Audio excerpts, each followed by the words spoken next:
Okay, I'm gonna make a video to apologize for my family for saying stuff that's hurt them, and it's sometimes the truth hurt, and I'm apologizing for having to be the one to say it, because I love y'all, and I'm saying it in love, and I'm gonna let the preacher do it, because I can't explain it like he can. He can say it better. So everything that he says is what I want y'all to know and do and understand where I'm coming from. I'm not coming from evilness. I'm coming from goodness. So peace be still.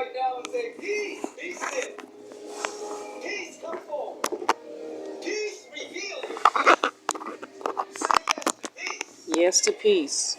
Let's get Brenda and Holly girls some more love. Weren't they beautiful? Fantastic? Songbirds of now? I remember when they were little girls singing back at the old place. And now they're all grown up, but they're still little girls. I mean, you know what I mean. Dad. There's Dad over there. Look around the room for a moment, just smile at somebody, and as you're smiling, you're releasing tiny chemicals that are amplifying your immune system, creating a greater coherence of the brain, and regulating your blood pressure. Just to smile at each other, feeling the spirit of the living God as a living community here and everywhere on the planet. Look at somebody and just say, "My God, you're magnificent. My God, you are magnificent. How beautiful you are. You have no idea how beautiful you are. So strong. Your light is so strong. You are so magnificent. You are so magnificent. And what I'm looking at, I'm looking with. And what I'm looking at, I'm looking with. And so it is. And so it is. Give a high five, shout it out, whatever you want to do. I'm so sorry for being not knowing how to communicate in a positive way. As we're coming into this particular month, so that's how I'm learning. Which is to make a holy agreement with life. A holy agreement with life. We're here to check our mind. To put a check on our mind to make sure that our agreements are holy and not unholy. That we're making a check on the mind to make sure that we are agreeing that life is for us and not against us. We're checking our mind and making sure that we haven't made any unconscious agreements about lack and limitation and fear and doubt and worry and not enoughness and unworthiness and self-loathing. We want to make a holy agreement with life. Holy, W-H-O-L-L-Y, means absolute, utterly, totally. We want to have an utter, total, absolute agreement that life is for us. And we want to do this on a regular basis.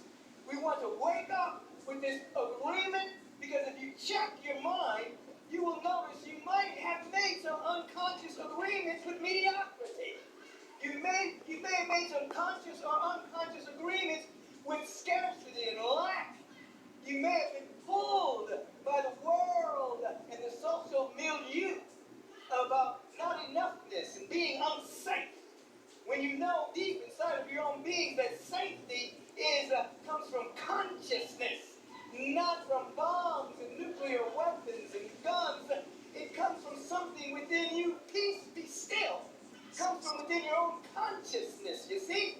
And so we want to make a holy agreement. Holy, H-O-L-Y, means divine. The exalted, priceless. So we're making a holy, utter, absolute agreement with that which is exalted and that which is divine. Because that which is real. So most of the time, for many people, not all, for many people, they are not experiencing reality with the capital R. They are experiencing, they're thinking about reality.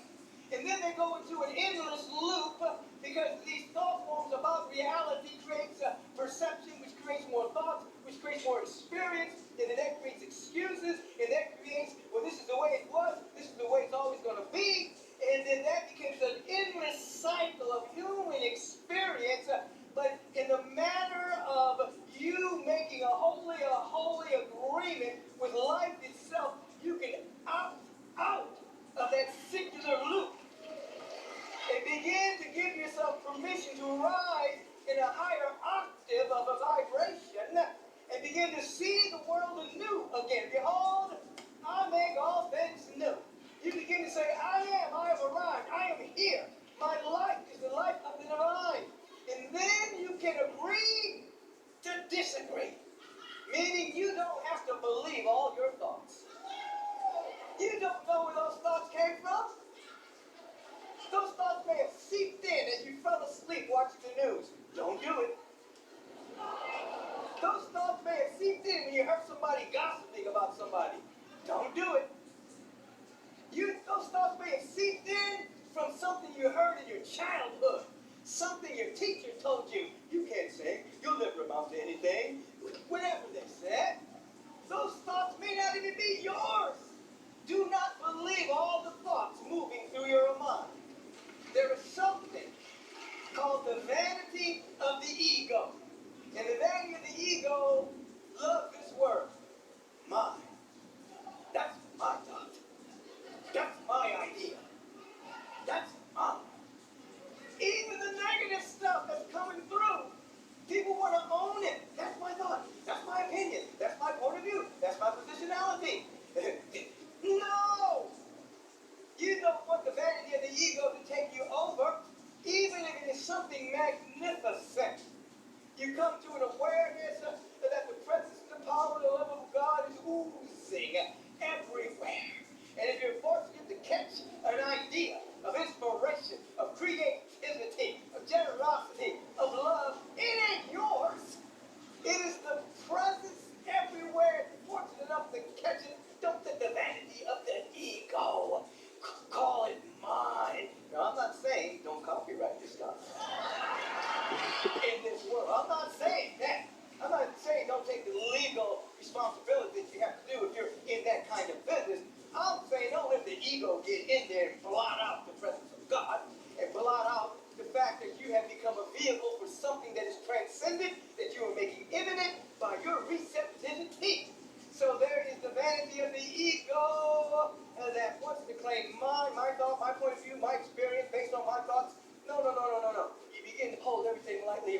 Remember the Zen statement by the Zen teacher that said, above all things, hold your opinions lightly. They're just opinions. That's all they are. And so you come to an awareness as you are becoming aware that you are awareness. You become aware that your self-reflected moments are for the precise purpose of you looking at the thoughts, and the thoughts that are not in resonance with the fundamental harmony of your being, you are to disentangle them. If you have thoughts that you've inherited from somebody else, or somebody else said about you, and you're holding on to those thought forms, you to disentangle yourself from those particular thoughts. This is why you're self-reflecting. So those thoughts are passing through, you disentangle. They don't belong to me. Those aren't my thoughts. They didn't come from God. God's eyes are too pure to behold inequity. I know my thoughts that I think toward you, thoughts of peace and not of evil, to give you an expected end. You begin to disentangle yourself from those particular thought forms. This is why you self-reflect. Not to change God's mind, not to say, oh God, I need your help. Because God is everywhere, present, being and doing His thing all the time. You're disentangling your own mind from the thought forms that are preventing you from being the light that lights up every man, every woman, every day, and every day that comes to the planet. You are to open yourself up with a deep sense of self-reflection.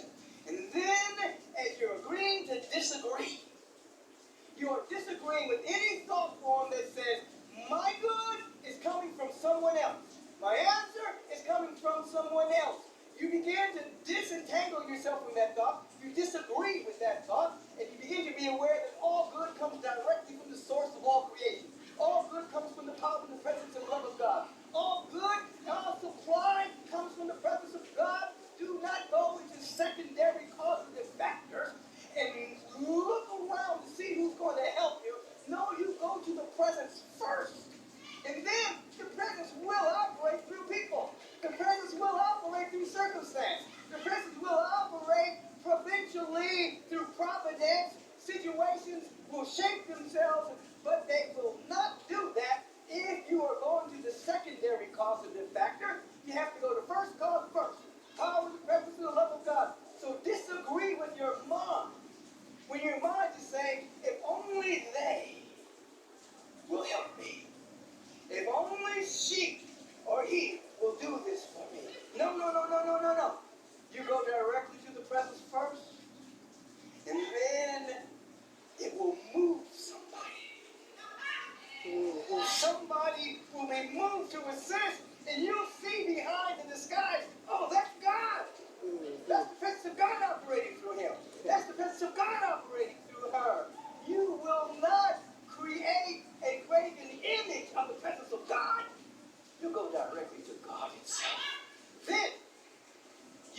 understand what it means that a way will be made out of no way. That even when you can't see, you don't know how to do it, you don't know what to do, you don't know what to say, a way is already there. A way will be made if you disagree. Agree to disagree with the thought forms that say, they've got to do it for me. No, it's done already in the heart, mind of the infinite, but you got to see it. You see? Disagree, agree to disagree. That might is power.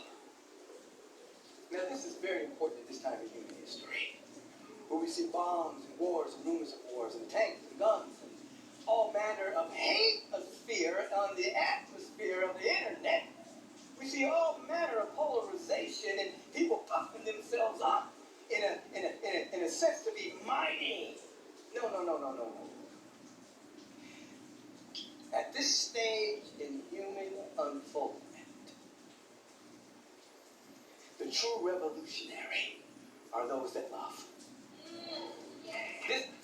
This time in human history, those who have the power to love, those that have the power to hold that space when it's hard, those that have that power to hold the space of love and kindness, compassion, patience, generosity, when hate is everywhere, polarization is everywhere, or seems to be everywhere, it appears to be everywhere in the world of appearances, we've come to an understanding, as I had an opportunity to say this last night at the World Systems Solutions Spring Gala, which is an organization that's seeking to create a worldwide collaboration to deal with the climate emergency that we're facing as a species right now.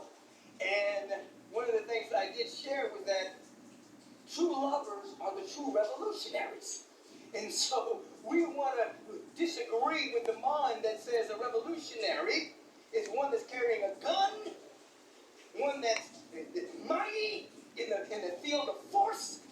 True revolutionary is the one that loves. And I shared this story a couple of weeks ago, but I think it bears repeating because it's coming through my mind right now.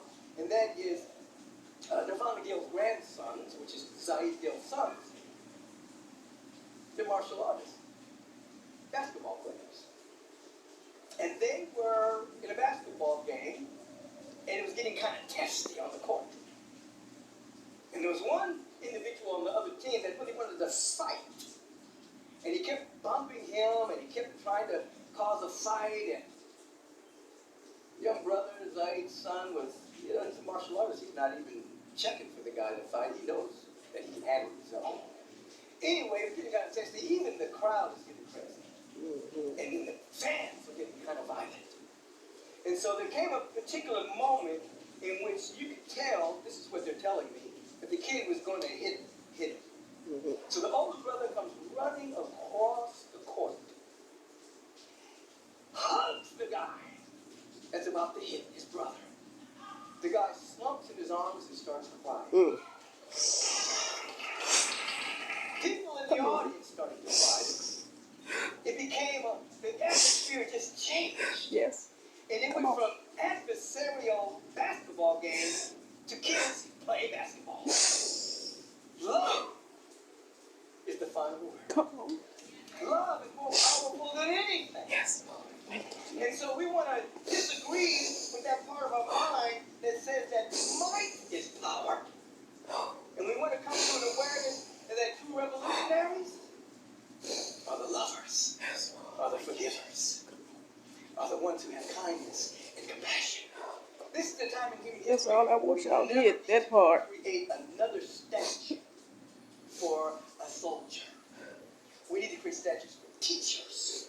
We want to create statues for healers. We want to create statues for artists. We want to create statues for visionaries. We want to create statues for Harry Belafonte, Arun Gandhi.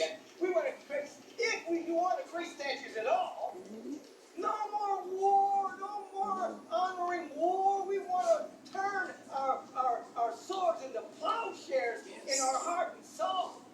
So we want to agree to disagree with the ruminations of the mind that we've inherited from the world and puff ourselves up. We want to disagree with the thought that says we have to make a big splash in the world. Ever since celebrity and materialism has stolen the throne from wisdom and compassion, everybody wants to make a big splash. They want to get on the internet and do stupid stuff just so they can be seen. Yeah, I did something stupid and I got 100 likes. I did something ignorant. I said something stupid, but hey, I got a lot of likes. I'm on YouTube. Ever since stupidity, materialism, took over the throne of wisdom and compassion, everyone makes the place make a big splash. Now here's the deal, and I'm emanating this from Meister Eckhart. I'm going to bet with Isaac. I can't remember how he said it. Right. That's what I be doing. I be messing up. I can't do that. All the deeds you do, if it's not infused with an inner ecology of connection to the light and the love and the beauty of your connection with God, even all the good deeds, they're okay. They amount to little. But if one deed is infused with the light of love, you're connected to the Spirit. It is magnified. So you don't have to go out and make a big splash. You have to be so centered in your inner ecology with the power and the presence and love of God, and you infuse that with everything that you do, washing the dishes, mowing the lawn, meeting somebody, hugging somebody, embracing somebody, looking in somebody's eyes, assisting somebody. One little deed infused with God Almighty is so magnified that it makes a big splash. You don't have to go up and I'm going to make a big splash. You just have to touch the big God, the big presence in your own soul, and it will create a tsunami of good that you may not even know that it's ever happening. I was sharing in the earlier service, I remember when I was attending USC, and it came to me in the earlier service, I remember walking across campus, and there was a young lady there that was crying. She had dropped her books on the ground, and she was crying, and I went to help her, ask what was going on, and she said, in substance, I went to the financial aid office. I couldn't get my financial aid. My papers weren't finished correctly. I'm just going to give up. I think I'm just going to leave school now and go get a job. I'm just tired of this, And so I said, well, when are you supposed to graduate? She said, 2 years. I said, 4 semesters. And she looked at me. 4 semesters. She went back into the financial aid office. I never saw her again until a number of years later. I was in the Bodhi tree. Remember the Bodhi tree used to exist? We used to hang out there all the time, I remember I didn't have any money. I'd go there just read the books, Wow, we've come a long way. And so this lady runs up to me and she says, oh my God, I've always wanted to thank you. I didn't know who she was. I said, really? And she said, yeah, we attended USC together. One day I was walking across campus and I dropped my books and you helped me and you said I had 4 semesters.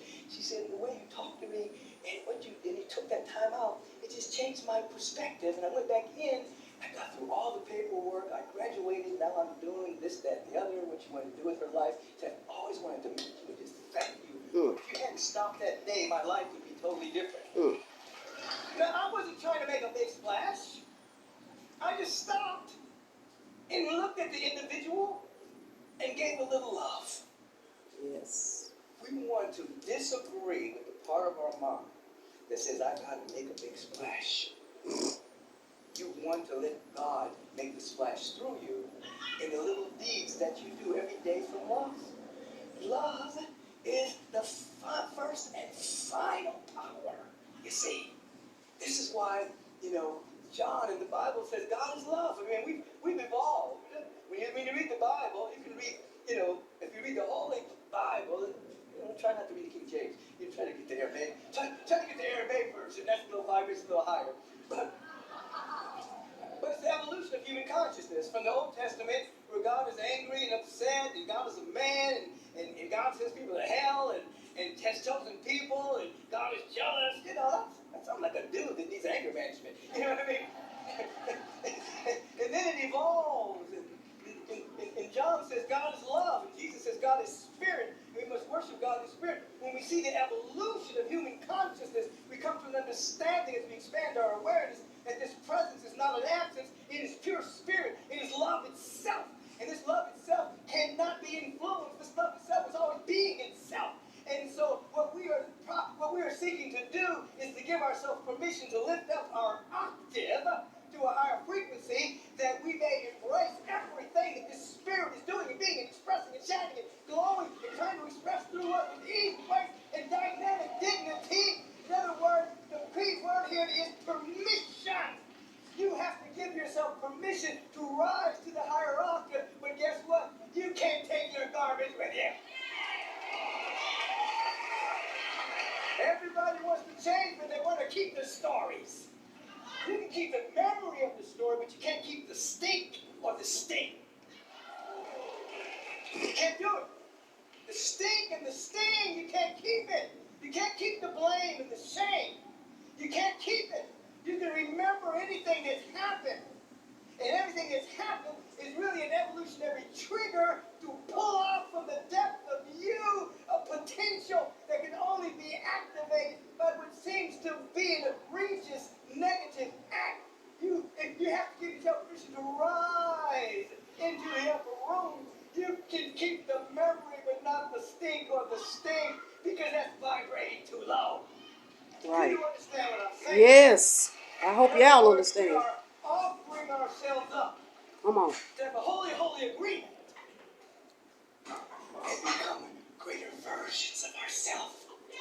You see, greater versions of who and what we really are. At this time in human history, where the world revolutionaries are those that love, and we're talking about a self-worth, a self-appreciation, because you can only love someone else as much as you love yourself. Everything else is just willpower and pretense. You know, if you fall in love with the presence of God within you, you can't help but love other people. You can't help it. The judgmentalism will dissolve. You stop judging, because your judgment is of yourself. And when you stop it, oh my God, God makes something beautiful. We've all emerged from the eternal. Oh my God, let me see it. I am having a holy, holy agreement with life, with love, with beauty, with joy, with abundance, with prosperity, with creativity, with life itself. I'm having a holy, holy agreement with the presence of God. Oh my God. Oh my God. Oh my God. 71 years old. Oh my God. I don't know what God is to me.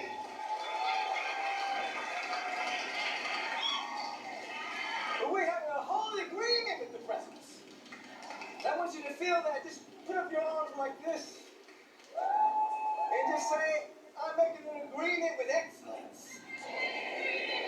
I break all agreements with mediocrity. I break all agreements. I'm making a new vow today. I'm making a new vow today. I'm giving myself permission to glow for excellence. I'm giving my permission, self-permission for I'm giving excellence. myself permission to be successful. I'm giving myself permission to be I'm giving successful. myself permission to be healthy. I'm giving myself permission to be I'm healthy. giving myself permission to even be happy. I'm giving myself permission to even be I'm happy. giving myself permission to be in joy, I'm giving myself permission to be to in be in joy, love, to be in to be in love, peace, to be in to peace, be in beauty. to be in beauty. I'm making a holy, holy agreement with life, I'm making a holy, holy and agreement it's with life. happening right now. And it's happening right Oh now. my God. Oh my God. Oh my Thank you, God. Lord. Oh, turn it back.